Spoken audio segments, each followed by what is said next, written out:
Il-port il-kbir laqa fih vapur tal-qawwa navali Amerikana għal żjara skedata f'pajjiżna.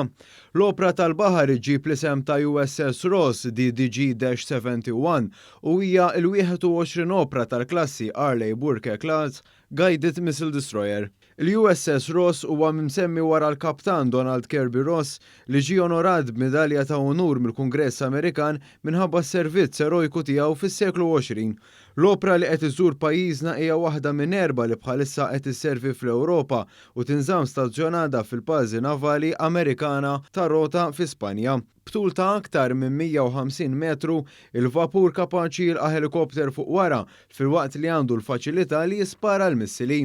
Abort fih ukoll diversi armamenti u b'mod notevoli turretta li tispara balal ta' 5 pulsieri.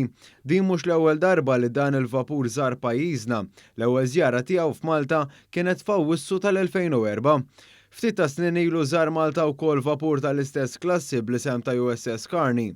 Bħalissa il-vapur huwa r-responsabbiltà tal-uffiċjal kmandat Scott Jones li ħa it-tmun ta' dan il-vapur f'Lulju tal-2021.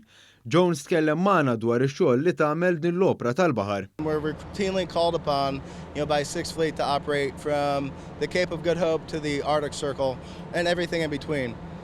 We support our allies and our partners throughout the region for a safe and prosperous Europe. Fuq nota aktar personali l-uffiċjal kmandat Jones qal kif il-karriera fil-forzi navali hija stil ta' ħajja u mhux biss xogħol.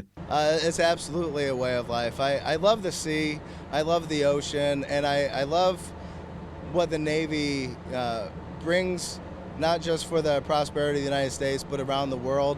We can be where our countries and where our partnerships need us at any time with the right number of sailors and the right number of personnel around the world.